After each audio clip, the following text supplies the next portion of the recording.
Hello guys, good morning. कैसे हैं आप सब? चले बेटा, एक बार फिर से अपना नया टॉपिक स्टार्ट करते हैं और आज हम एटॉमिक स्ट्रक्चर में पढ़ेंगे Planck quantum theory. Planck quantum theory. Last video में हमने इलेक्ट्रोमैग्नेटिक वेव्स के बारे में डिस्कशन किया था और हमारी इलेक्ट्रोमैग्नेटिक वेव्स क्लियर हुई थी, उनके गुण हमने पढ़े थे। अब हम पढ़ेंगे Planck quantum theory. Planck quantum theory, देखिए बेटा, प्लांक क्वांटम थ्योरी स्टार्ट करने से पहले मैं आपको एक बहुत जरूरी बात कहना चाहता हूँ कि हमारा जो चैप्टर नंबर 1 है, बेसिक कॉन्सेप्ट ऑफ केमिस्ट्री, उसके सारे के सारे वीडियो अपलोड हो चुके हैं और साथ ही साथ उस चैप्टर से रिलेटेड जो कलरफुल नोट्स हैं, मैंने उसकी पीडीएफ भी डिस्क्रिप्शन में डाल दी है। आप किसी भी वीडियो को खोलें, उसके डिस्क्रिप्शन में आपको उसकी कलरफुल पीडीएफ भी के नोट्स भी मिल जाएंगे, जिससे कि आपको बड़ी आसानी होगी अपने नोट्स बनाने में। दूसरी, जो ये एटॉमिक स्ट्रक्चर हमारा चल रहा है, मैंने इसके भी नोट्स आपके लिए, कलरफुल नोट्स का जो पीडीएफ है उसको डिस्क्रिप्शन में डाल दिया है। आप किसी भी वीडियो को खोलेंगे तो आपको उसके डिस्क्रिप्शन में इसके नोट्स मिल जाएंगे। आराम से आप आसानी से अपने नोट्स नोट करिए और साथ साथ वीडियो देखकर अपने कॉन्सेप्ट को क्लियर करिए। साथ ही साथ जो नए बच्चे हैं, वो नए बच्चे एक चीज का ध्यान रखिए, आप जब भी वीडियो को कोई भी वीडियो आप जब देखेंगे तो मैंने हर एक चैप्टर का प्ले लिस्ट बना रखी है, जिससे कि आपको बड़ी आसानी से पिछले वीडियो भी मिल जाएंगे। आप चैप्टर वाइज जाकर के प्ले लिस्ट में प्रत्येक पिछले चैप्टर के वीडियोस को भी वॉच कर सकते हैं। जिसका मिस हो गया वो देख सकता है और अपना कॉन्सेप्ट क्लियर कर सकता है और साथ ही साथ कलरफुल नोट्स का पीडीएफ भी वहां से डाउनलोड कर सकता है और अपने नोट्स बनाए। तो आप इस चीज का ध्यान रखिएगा, मैंने नोट्स भी आपके लिए अटैच कर दिए ना। बेटा, आते हैं प्लांक क्वांटम थ्योरी। देखिए बेटा, हमने अभी हमने प्रीवियस वीडियो में जो पढ़ा था वो हमने इलेक्ट्रोमैग्नेटिक रेडिएशन पढ़ा था। ठीक है, इलेक्ट्रोमैग्नेटिक रेडिएशन का कॉन्सेप्ट क्लियर हुआ कि हमारे आसपास बहुत सारे इलेक्ट्रोमैग्नेटिक रेडिएशन पर, लेकिन बात आई थी कि जो ये रेडिएशन होती हैं, तो इसमें एक चीज निकल के आई कि जो ये गर्म पिंड होता है, यानी एक ऐसा पिंड जो कि गर्म हो, जिसमें हीट हो, और वो हीट होकर के अगर इमिट करता है रेडिएशन, तो बात आई वो रेडिएशन इमिट क्यों करता है। पहली बात ये आई कि ऐसा कोई भी गर्म पिंड रेडिएशन इमिट क्यों करता है। दूसरा, इलेक्ट्रोमैग्नेटिक इफेक्ट क्या होता है, यानी प्रकाश विद्युत जो प्रभाव होता है कि किसी धातु के पृष्ठ पर अगर हम कोई लाइट डालें तो वहां से इलेक्ट्रॉन उत्सर्जित होते हैं। इलेक्ट्रोमैग्नेटिक इफेक्ट जैसी परिघटनाएं हुई। तो इन दो चीजों को समझाने के लिए, इस प्रकार की घटनाओं को समझाने के लिए प्लांक एक थ्योरी लेकर के आए कि कोई गर्म पिंड में इमिट क्यों होती है रेडिएशन और प्रकाश विद्युत प्रभाव जैसी परिघटनाएं जो घटित होती हैं, उसका क्या कारण है। इसके लिए प्लांक ने एक थ्योरी लेकर के आए जिसे हम प्लांक क्वांटम थ्योरी कहते हैं। आइए बेटा, प्लांक क्वांटम थ्योरी को समझने से पहले हम इस बात को समझते हैं कि प्लांक इस थ्योरी तक पहुंचे कैसे। मतलब प्लांक ने अपना कॉन्सेप्ट क्लियर किया। जैसे आप सभी जानते हैं, प्लांक एक महान साइंटिस्ट हुए थे और अक्सर उनका दिमाग किसी न किसी काम पे चलता था। तो उन्होंने क्या किया, वो अक्सर क्या करते थे, एक गोल आयरन बॉल ली। प्लांक ने क्या किया, एक बार एक गोल आयरन बॉल ली और उस आयरन बॉल को किसमें डाल दिया, आग की भट्टी में डाल दिया। अक्सर क्या करते थे कि प्लांक अपनी लैब में उस गोल बॉल से क्या करते थे, आग सेकते थे। उनको आदत थी ठंड से बचने के लिए, अक्सर क्या करते थे, आग तो एक लोहे की जो बॉल थी उसको गर्म करते थे, उसको अपने पास रखते थे और उससे हीट आती थी और आराम से उससे क्या करते थे, वो आग सेकते थे। तो प्लांक ने क्या किया, एक बार अपनी बॉल को कहाँ डाल दिया उन्होंने, एक आयरन बॉल को आग के भपकते हुए आग में बॉल डाल दी। बॉल को जब डाला तो प्लांक ने क्या देखा, एक आयरन बॉल ली उन्होंने। क्या ली उन्होंने, एक आयरन बॉल ली और इस आयरन बॉल को प्लांक ने आग की भट्टी में डाल दिया। आग की भट्टी में डाला तो आयरन बॉल को आग से क्या मिली, हीट मिली। यानी आग लगी हुई थी उस पर, तो क्या मिली, यहाँ से हीट आएगी और ये बॉल क्या हो गई, गर्म हुई। प्लांक ने क्या देखा बॉल को गर्म करते हुए, कि कोई भी लोहे की या आयरन बॉल उन्होंने ली, पहले अपने एक्सपेरिमेंट में लिया, फिर उन्होंने उसको एक्सप्लेन किया कि कोई भी गर्म पिंड जो लोहा हो, गर्म पिंड हो, उसको लगातार गर्म करे तो किस तरीके से वो रेडिएशन को एब्जॉर्ब करती है और किस तरीके से रेडिएशन को एमिट करती है। उन्होंने क्या किया, ये बॉल को जब गर्म करते हुए देखा तो उन्होंने पाया कि ये बॉल सबसे पहले क्या हुआ, स्टार्टिंग में बॉल हॉट हुई, यानी जैसे जैसे धीरे धीरे करके गर्म आएगी, आग में डालेंगे तो गर्म होगी। गर्म होने के बाद उन्होंने ऑब्जर्व किया कि ये बॉल पहले डल, आपकी क्या हुई, डल रेड हुई, यानी हल्की लाल हुई। फिर वो ऑब्जर्व करते रहे तो इसके बाद वो फिर से बॉल जैसे जैसे गर्म होती गई रेड हो गई। रेड के बाद बॉल कैसे हो गई, येलो कलर आ गया इसमें। येलो के बाद इसमें कैसे कलर आ गया, व्हाइट होने लग गई। येलो के बाद व्हाइट हो गई। व्हाइट के बाद ये जो कलर था ये ब्लू में कन्वर्ट होने लग गया। बॉल गरम आग में पड़ी हुई थी, गरम में जैसे जैसे बॉल को हीट मिलती रही तो उन्होंने एब्जॉर्ब किया कि ये जो उनकी आयरन बॉल थी। ये आयरन बॉल पहले गर्म हुई, गर्म होने के टेम्परेचर बढ़ा, जैसे जैसे ये बॉल गर्म होती गई यानी टेम्परेचर बढ़ता गया, लगातार आग में थी। इन्होंने देखा पहले ये हल्की रेड हुई, फिर रेड हो गई, फिर थोड़ी देर बाद इसका कलर चेंज होकर के ये येलो हो गया, फिर थोड़ी देर बाद कलर चेंज करके व्हाइट हो गई, और फिर येलो कलर चेंज करने के बाद ये ब्लू कलर में आ गई। किसमें आ गई? ब्लू कलर में आ गई। और प्लांक ये देख करके सोचने को मजबूर हो गए। साइंटिफिक माइंड था, कहीं ना कहीं सोचने की तरफ जाता है। उन्होंने देखा ये क्या हुआ कि मेरी जो बॉल थी जिसको मैं गर्म कर रहा था आग सेकने के लिए, वो पहले गर्म हुई और धीरे धीरे धीरे करके उसने रंग बदला और एक स्थिति ऐसी आई कि वो ब्लू कलर की हो गई। वो ब्लू कलर की हो गई। तुरंत उनके दिमाग में एक आइडिया आया। उन्होंने कहा इसका मतलब ये बॉल जो है ये थोड़ा थोड़ा करके क्या कर रही है? हीट एब्जॉर्ब कर रही है।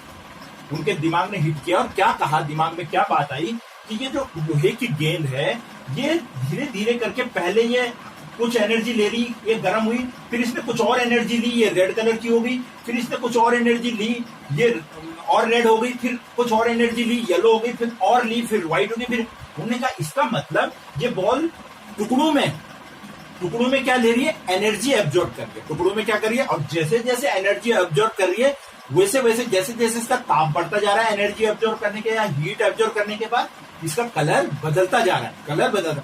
तो उन्होंने कहा इसका मतलब जो ये हीट है, उन्होंने इस हीट को क्या कहा? उन्होंने कहा ये जो हीट है ये इसका मतलब इलेक्ट्रोमैग्नेटिक रेडिएशन है, EMR या वेव है। हम यही तो पढ़ते हैं कि कोई भी हमको हमारे चारों तरफ रेडिएशन है और हम गर्म हो रहे, माना सूर्य का मैंने उदाहरण दिया था कि हम सनलाइट में गए और हमारी बॉडी धीरे धीरे गर्म हुई, इसका मतलब रेडिएशन आ रही थी, इंफ्रारेड वगैरह रेडिएशन आ रही थी, हमने पढ़ ली है। उन्होंने कहा जो ये हीट है ये हीट नहीं है बल्कि ये इलेक्ट्रोमैग्नेटिक रेडिएशन है, यानी ये ऊर्जा है या विकिरण है, ये विद्युत चुंबकीय विकिरण है जो इस बॉल जिनको क्या करिए बॉल एब्जॉर्ब करती है। बॉल क्या करिए? एब्जॉर्ब। लेकिन ये जो बॉल है ये किस रूप में इस हीट को एब्जॉर्ब कर रही है? तो उन्होंने अपनी थ्योरी के लिए इस बॉल को पहले क्या नाम दिया? इन्होंने कहा ये एक बॉडी है, इसको इन्होंने क्या नाम दिया? एक बॉडी नाम दिया। इन्होंने कहा हीट मैग्नेटिक रेडिएशन है और ये जो बॉल है इस बॉल को उन्होंने कहा ये एक बॉडी है, बॉडी मान लिया इसको। अब उन्होंने कहा कि ये जो बॉडी है ये जो इलेक्ट्रोमैग्नेटिक रेडिएशन को लेती है तो ये किस रूप में लेती है? तो इन्होंने कहा माना ये बॉल को उन्होंने बॉडी नाम दिया। क्या माना उन्होंने? इस बॉल को एक बॉडी कह दिया। और यहाँ जहां से ये हीट इस बॉडी पे आ रही थी, गर्म कर रही थी ये हीट, इस हीट को उन्होंने क्या कह दिया? इलेक्ट्रोमैग्नेटिक रेडिएशन या वेव्स कह दिया। अब उन्होंने कहा भाई ये जो रेडिएशंस होती हैं ये रेडिएशन इस बॉडी तक डायरेक्ट नहीं आती है, यानी ये बॉडी डायरेक्ट हॉट से ब्लू नहीं हुई। मैंने एब्जॉर्ब किया कि ये बॉडी जो थी ये आयरन बॉल ये हॉट से डायरेक्ट ब्लू नहीं हुई बल्कि ये पहले रेड हुई, फिर और रेड हुई, फिर येलो हुई, फिर व्हाइट, यानी इसमें जो ये हीट ट्रांसफर हुई ये टुकड़ों में हुई, टुकड़ों में। तो उन्होंने कहा जो ये इलेक्ट्रोमैग्नेटिक रेडिएशन है ये बॉडी तक जो पहुंचते हैं तो ये किस रूप में पहुंचते हैं? वो ना छोटे छोटे पैकेटों के रूप में पहुंचते हैं। इसको क्या कहा उन्होंने? ये जो एनर्जी के जो पैकेट्स होते हैं, ये जो एनर्जी है रेडिएशन के जो रेडिएशंस होती है ये जब किसी बॉडी तक पहुंचती है तो इट मीन से किस रूप में पहुंची? छोटे छोटे पैकेट के रूप में पहुंची। एकदम से हॉट से ब्लू नहीं हुई बल्कि छोटे छोटे पैकेट, यानी एक पैकेट एब्जॉर्ब किया रेड हो गई, दूसरा पैकेट एब्जॉर्ब किया और रेड हो गई, फिर तीसरा पैकेट एब्जॉर्ब किया येलो हो गई, फिर चौथा पैकेट एब्जॉर्ब किया व्हाइट हो गई, फिर ब्लू हो गई। यानी ये इलेक्ट्रोमैग्नेटिक रेडिएशन किसी बॉडी तक किस रूप में पहुंची? पैकेटों के रूप में पहुंची। पहला पॉइंट क्लियर हुआ। क्वांटम प्लांक ने अपने क्वांटम थ्योरी में ये चीज एब्जॉर्ब करी कि ये पैकेट के रूप में आती है और इसीलिए उन्होंने कहा कि जो ये EMR है इलेक्ट्रोमैग्नेटिक रेडिएशंस हैं ये एनर्जी पैकेट है। ये क्या है? एनर्जी पैकेट है। इनको क्या नाम दिया उन्होंने? एनर्जी पैकेट कहा, या आप कह सकते हैं इसको क्या कहा उन्होंने? Energy bundle. एनर्जी बंडल है ये, या इसी को उन्होंने क्या कहा? क्वांटम है ये, क्वांटम्स है, क्वांटाज है। उन्होंने इनको नाम दिया। उन्होंने कहा जो इलेक्ट्रोमैग्नेटिक रेडिएशन है ये इलेक्ट्रोमैग्नेटिक रेडिएशन नहीं, विद्युत चुंबकीय विकिरण ऊर्जा के जो रूप हैं इनको उन्होंने नाम दिया ये एनर्जी पैकेट्स हैं या एनर्जी के बंडल हैं या क्वांटास का। क्या कहा इसको, क्वांटा कहा। इन्होंने कहा ये इलेक्ट्रोमैग्नेटिक रेडिएशन कोई बॉडी जो लेती है उसको हम सीधा इलेक्ट्रोमैग्नेटिक रेडिएशन नहीं कहते हैं, ये टुकड़ों के रूप में होते हैं। किस रूप में होते हैं, पैकेट के रूप में या टुकड़ों के रूप में होते हैं। ये सब को उन्होंने क्या कहा, छोटे छोटे टुकड़ों के रूप में होती है इलेक्ट्रोमैग्नेटिक रेडिएशन, पैकेटों के रूप में आती है। एनर्जी पैकेट, एनर्जी बंडल या क्वांटम या क्वांटास, इन्होंने उसको नाम दिया इन एनर्जी इन हीट्स को। और इसी के आधार पर प्लांक ने अपनी थ्योरी निकाली। उन्होंने कहा जो ये जो क्वांटाज हैं इनको उन्होंने एनर्जी पैकेट का, energy E directly proportional to उन्होंने कहा म्यू होती है। उन्होंने कहा ये जो एनर्जी पैकेट्स हैं ये डायरेक्टली म्यू के डायरेक्टली प्रोपोर्शनल होती है, यानी आवर्ती के समानुपाती होती है। आवर्ती के समानुपाती होती है एनर्जी, यानी आवर्ती अधिक होगी तो ऊर्जा अधिक होगी। तो उन्होंने यही तो देखा, जैसे जैसे ऊर्जा बढ़ती गई, हीट बढ़ती गई, यानी फ्रीक्वेंसी बढ़ती गई, वैसे वैसे एनर्जी बढ़ती गई, वैसे वैसे अलग अलग फ्रीक्वेंसी की क्या आते गए, कलर आते गए। ये कलर क्या है, अलग अलग फ्रीक्वेंसी तो शो कर रहे हैं, और ये हीट क्या है, एनर्जी को शो कर रही है। उन्होंने कहा E is directly proportional to mu होता है, या इसी को उन्होंने कहा E is equal to H mu, E is equal to H mu. और यहां पर प्रोपोर्शनल साइन को हटाने के लिए उन्होंने H लगाया, और जो ये H है बेटा, इस H को बोलते हैं Planck quantum, Planck constant, Planck constant. इसी H को क्या नाम दिया, प्लांक कांस्टेंट नाम। क्या इक्वेशन निकाले, उन्होंने कहा जो एनर्जी है फ्रीक्वेंसी के लिए समानुपाती होती है, साइन हटाने के लिए उन्होंने H लगाया। H जो था वो क्या था, प्लांक कांस्टेंट था। H की वैल्यू उन्होंने कहा, H की वैल्यू कांस्टेंट वैल्यू निकाली 6.623 into 10 to the power -34 joule second का। पॉइंट इज क्लियर, बिल्कुल बेटा। प्रैक्टिकल कांस्टेंट वैल्यू निकाली है, उसका मान निकला। H की जो वैल्यू होगी वो 6.626 into 10 to the power -34 joule second होगी। ये प्लांक ने E equal to M H mu निकाला, E equal to H mu निकाला।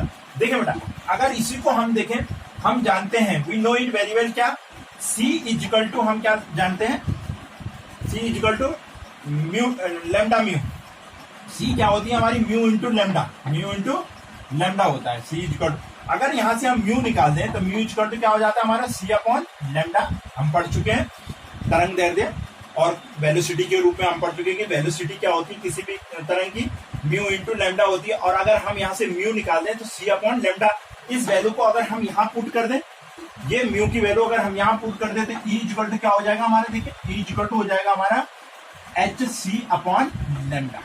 एक और इक्वेशन आपको प्राप्त होगी कि अगर आपको एनर्जी निकालनी हो किसी कण की, तो प्लांक दिया है आपको पास, C भी आप जानते हैं 3 into 10 to the power 8 metre per second, और लेमडा आपको दिया होगा, तो आप उस कण की एनर्जी निकाल सकते हैं वेवलेंथ से। इससे भी निकाल सकते हैं और इसके थ्रू भी आप उसकी एनर्जी निकाल सकते हैं। ये दो इक्वेशंस आपके पास आई, E equal to H mu, E equal to H C upon lambda. तो ये बेटा प्लांक थ्योरी, क्वांटम थ्योरी से पहले प्लांक के द्वारा जो ऑब्जर्वेशंस थी एक ब्लैक बॉडी के रूप में आयरन बॉल को लेकर के, उन्होंने कहा सबसे पहली पॉइंट उन्होंने क्या किया कि ये जो रेडिएशंस होते हैं ये पैकेटों के रूप में होते हैं, जिन्हें हम एनर्जी पैकेट या बंडल्स या क्वांटाज कहते हैं। और उन्होंने हीट को रेडिएशन माना, बॉडी को, एक बॉडी आयरन को उन्होंने बॉडी मान लिया, ब्लैक बॉडी, ब्लैक एक बॉडी का नाम दिया, और इससे उन्होंने एनर्जी को म्यू के बराबर होती है, क्योंकि अलग अलग फ्रीक्वेंसीज के कलर यहाँ पे प्राप्त हुए, और इस प्रकार से ये इक्वेशन निकली। ठीक है बेटा, आप इसे नोट कीजिए, इसका स्क्रीनशॉट लीजिए। फिर हम आगे बढ़ते हैं कि उन्होंने थ्योरी में जो बात कही क्वांटम थ्योरी में वो क्या थी। ना बेटा, प्लांक ने अपने ऑब्जर्वेशन जो उनका हुआ था ब्लैक आयरन बॉडी से, उन्होंने उसको एक्सप्लेन किया, उन्होंने उसको ब्लैक बॉडी नाम दिया। उन्होंने कहा एक ब्लैक बॉडी को एक्सप्लेनेशन किया अपने ऑब्जर्वेशन से। उन्होंने कहा ब्लैक बॉडी क्या होती है, जिसे हम कृष्णका कहते हैं, वो क्या चीज होती है ब्लैक बॉडी। मतलब ब्लैक बॉडी को ये सोचिए कि कोई ऐसा पिंड जिसको लगातार गर्म करे, लगातार गर्म करने से वो विभिन्न प्रकार की इलेक्ट्रोमैग्नेटिक रेडिएशन को इमिट करे, उसको उन्होंने कहा वो एक ब्लैक बॉडी होती है। वो क्या होती है, इसका मतलब नहीं कि वो काली है तो इट मीन काली बॉडी कहलाएगी, या आयरन ब्लैक होता तो ब्लैक नहीं। कोई भी एक ऐसा पिंड जिसको हम गर्म करें और गर्म करने से वो लगातार हर एक प्रकार की इलेक्ट्रोमैग्नेटिक रेडिएशंस को इमिट करता है, तो उसको ब्लैक बॉडी कहा जाता है। उसे क्या कहा जाता है, ब्लैक बॉडी। तो उन्होंने ब्लैक बॉडी कृष्णिका नाम दिया। उन्होंने कहा ब्लैक बॉडी क्या होती है, अपने ऑब्जर्वेशन उन्होंने कहा एक ऐसा आदर्श पिंड, ब्लैक बॉडी को कौन सा पिंड कहा उन्होंने, आदर्श पिंड, यानी आइडियल पार्टिकल के रूप में लेकर के चले हो कि एक आदर्श पिंड किस रूप में होता है, एक आदर्श आइडियल बॉडी क्या होती है। देखिए बेटा, आदर्श नाम आ गया तो इट मीन्स कोई चीज आदर्श होती नहीं है इस दुनिया में, कोई भी चीज आइडियल होती नहीं है, आपको पता है कोई भी चीज आदर्श मानक में होती नहीं है। मान लिया उन्होंने कि एक ऐसा आदर्श पिंड जो सभी प्रकार की आवर्ती और फ्रीक्वेंसीज मैंने आपके लिए लिखी थी, सभी प्रकार की आवर्ती के विकिरण उत्सर्जित एवं अवशोषित करता है। जो जाहिर सी बात है, उत्सर्जित कौन करेगा? जो एब्जॉर्ब करेगा। मैं अभी आपको बताता हूं कि किस प्रकार से होता है। आवर्ती के विकिरण उत्सर्जित एवं अवशोषित करता है, उसको ब्लैक बॉडी कहते हैं, तथा जो उत्सर्जित विकिरण है, रेडिएशन है, उसको ब्लैक बॉडी रेडिएशन कहते हैं। उसे क्या कहते हैं? Black body radiation. ये प्लांक ने अपनी क्वांटम थ्योरी में कहा कि कोई भी एक पिंड आइडियल पिंड होता है, ऐसा पिंड जो आदर्श पिंड है और जो सभी प्रकार की रेडिएशनों को क्या करता है? उत्सर्जित भी करता है और अवशोषित भी करता है, उसको ब्लैक बॉडी कहते हैं। और उसके द्वारा उत्सर्जित होने वाले पिंडों को ब्लैक बॉडी रेडिएशन कहते हैं। कहने का मतलब बेटा, वो बॉल थी, आयरन बॉल उन्होंने ली थी। आयरन बॉल को जब उन्होंने गर्म किया, यानी हीटिंग इफेक्ट दिया, आग में जब पड़ी हुई थी आयरन बॉल, यहाँ से हीट गई, तो मैंने आपको बताया कि पहले वो हल्की रेड हुई, हल्की रेड, फिर ब्राइट रेड हो गई, यानी और गर्म और लाल हो गई, फिर उसके बाद वो ब्राइट रेड के बाद येलो हो गई, और येलो के बाद व्हाइट हुई, और व्हाइट के बाद वो कैसे हो गई? ब्लू कलर की हो गई। कैसे हो गई? Blue colour. यानी उसने हीट एब्जॉर्ब करी पैकेटों के रूप में, और पैकेटों के रूप में हीट एब्जॉर्ब करने, क्वांटा के रूप में हीट एब्जॉर्ब करी। हीट एब्जॉर्ब करने के बाद वो इन कलर की फ्रीक्वेंसीज में बदल गई, इन फ्रीक्वेंसी के कलर उसने दिए। यानी ये रेड का हुई जब इसने एनर्जी एब्जॉर्ब करी, ये ब्लू का हुई, ब्राइट रेड का हुई जिसने और एनर्जी ली, ये येलो का हुई जब इसने और एनर्जी एब्जॉर्ब करी, ये व्हाइट का हुई जब इसने और एनर्जी एब्जॉर्ब करी, ये ब्लू का हुई जब इसने और, यानी ये जो है इट मींस क्या है? इसने एनर्जी क्या करी? एब्जॉर्ब करी। इमिट, यहाँ पे हमको ये कलर दिखे, इट मींस इसने क्या करी? एनर्जी यहाँ पे इमिट करी, तब तो हमको दिखी इमिट। यानी यहाँ पे ये जो कलर आए, ये कब आए? इस बॉल से बाहर निकले, तब तो हमको ये कलर दिखाई दिए। लेकिन ये कलर कब दिखे होंगे? जब इसने एब्जॉर्ब किए होंगे। जब इसने इन कलरों को एब्जॉर्ब किया, तभी तो ये हमको कलर, अलग अलग कलर की रेडिएशन दिखी। जब उसने इसी कलर की एनर्जी एब्जॉर्ब करी, तभी ये रेडिएशन हमको शो हुए। अब देखिए, उन्होंने क्या देखा कि जब ये बॉल गर्म थी, उसके बाद जब ठंडी होगी, तो जब ये ब्लैक बॉडी ठंडी होगी तो ये क्या करेगी? इसने सबसे पहले कौन सा कलर एब्जॉर्ब इमिट करेगी? ब्लू। इसका ठीक उल्टा, उत्सर्जित होते समय ये रेड से ब्लू हुई, तो जब ये ठंडी होगी तो ये क्या करेगी? ब्लू, पहले ब्लू लेगी, फिर कौन सा कलर आएगा इसका? व्हाइट आएगा, फिर कौन सा आएगा? ये येलो कलर शो करेगी, फिर ये कौन सा कलर शो करेगी? रेड, फिर ये कौन सा कलर शो करेगी? रेड, डल रेड, और उसके बाद ये क्या हो जाएगी? कूल, यानी ठंडी हो जाएगी, कूल, ठंडी हो जाएगी। यहाँ पे तो था कि ये जब इसने ये एमिट कर रही थी तो गर्म हो रही थी, लेकिन जब ये ठंडी होगी तो ठंडी होने पे देखो क्या देखा? उल्टा हुआ। सबसे पहले ब्लू कलर दिखा, फिर व्हाइट दिखा, फिर येलो दिखा, फिर रेड दिखा, फिर डल रेड दिखा, और बाद में ये बॉडी ठंडी हो गई। इट मींस क्या हुआ? इसने ये कलर एब्जॉर्ब करे थे विभिन्न ऊर्जा के पैकेटों को लेकर के, इसीलिए इस कलर की फ्रीक्वेंसी के कलर हमको उत्सर्जित भी हुए। यानी एक आदर्श पिंड जो विभिन्न आवर्ती की विकिरणों को उत्सर्जित भी करता है और अवशोषित भी करता है, उसको हम क्या कहते हैं? ब्लैक बॉडी कहते हैं। उसे क्या कहते हैं बेटा? हम ब्लैक बॉडी कहते हैं। ये प्लांक ने अपने क्वांटम थ्योरी में दिया। और वैसे मैं आपको बता दूं बेटा, इस धरती पे कोई भी चीज ब्लैक बॉडी नहीं है, क्योंकि जिन विकिरणों की हम बात कर रहे हैं, जिन विकिरणों को हमने अभी पढ़ा, पिछले प्रीवियस वीडियो में पढ़ा था कि इलेक्ट्रोमैग्नेटिक वेव से विकिरण होती है, वो क्या क्या होती है? वो रेडियो होती है, माइक्रोवेव्स होती हैं, इंफ्रारेड होती हैं, यूवी होती हैं, विजिबल होती हैं, आपकी क्या एक्सरे होती हैं, गामा होती हैं और कॉस्मिक होती हैं। आप सोचें कि कोई एक पिंड 7-8 जो रेडिएशन हमने पढ़ी है, क्या उन सारी की सारी इलेक्ट्रोमैग्नेटिक रेडिएशन को उत्सर्जित कर सकता है कोई पिंड? ऐसा संभव नहीं है। अगर ऐसा होता और हमारे आसपास धरती में कोई पिंड इस प्रकार के रेडिएशनों को उत्सर्जित कर रहा होता, तो आप लगाइए, जिसके पास भी गामा रेज पहुंचती तो गामा रेज खत्म कर देती, एक्सरे पहुंचती तो बॉडी को खराब कर देती, यूवी पहुंचती तो आपको पता है स्किन कैंसर हो जाता। लेकिन ऐसा नहीं है, धरती पे ऐसा कोई किसी प्रकार का कोई पिंड नहीं होता। उन्होंने माना कि कोई पिंड आदर्श पिंड, उन्होंने मान लिया। केवल अगर आप माने तो इस प्रकार का अगर कोई ब्लैक बॉडी हो तो केवल सूरज है, सन है। सन को हम ब्लैक बॉडी कह सकते हैं, क्योंकि सन तो क्या करता है? सभी प्रकार के रेडिएशन को एब्जॉर्ब भी करता है और क्या करता है, इमिट भी करता है। तो सन जैसे कोई चीज धरती पे है नहीं। आप ये नहीं कह सकते कि आप बल्ब से लाइट आ रही है, तो बल्ब से अगर लाइट आ रही है तो क्यों आ रही है बेटा, बल्ब में हाइड्रोजन गैस भरी हुई है, आपने उसमें इलेक्ट्रिक करंट दिया, या सोडियम भरी हुई है, जो लैंप लगे होते हैं, सोडियम लाइट्स के लैंप लगे होते हैं हमारे स्ट्रीट पे, जैसे ही आपने इलेक्ट्रिसिटी ऑन करी, वो सोडियम परमाणु पे करंट गया, उसके कारण क्या हुआ, उसके इलेक्ट्रॉनों ने जंप किया, वो डाउन आए तो उन्होंने क्या किया, रेडिएशन उत्सर्जित करी। लेकिन आपके पास गामा भी नहीं आ रही है, आपके पास वीडियो भी नहीं आ रही है, आपके पास एक्सरे भी नहीं आ रही है। अगर आ रही होती तो क्या हम उस लैंप के नीचे रह सकते, क्या हम उस बल्ब के नीचे खड़े रह सकते थे, नहीं रह सकते थे। इसलिए उससे तो केवल वही वाली लाइट आ रही है जो हमको चाहिए।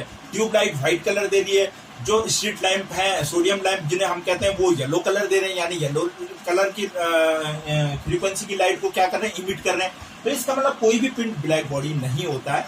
ब्लैक बॉडी माना गया है आदर्श के रूप में कि ऐसा होता होगा, और बहुत सारे पिंडों को उत्सर्जित। तो इसलिए आप इसको समझ के, ऐसे समझ के लेंगे कि उन्होंने जो क्वांटम थ्योरी को एक्सप्लेन किया, उस ब्लैक बॉडी को एक आदर्श पिंड मान करके किया कि उसमें सारे के सारे विकिरण उत्सर्जित और अवशोषित करने की क्षमता होती होगी, उसको ब्लैक बॉडी कहेंगे। तो सिंपली प्लांक ने अपना क्वांटम सिद्धांत दिया, और प्लांक ने एक चीज वेरी क्लियर कर दी कि ये जो रेडिएशंस हैं ये पैकेटों के रूप में होते हैं, जिनको हम क्वांटा कहते हैं। और लाइट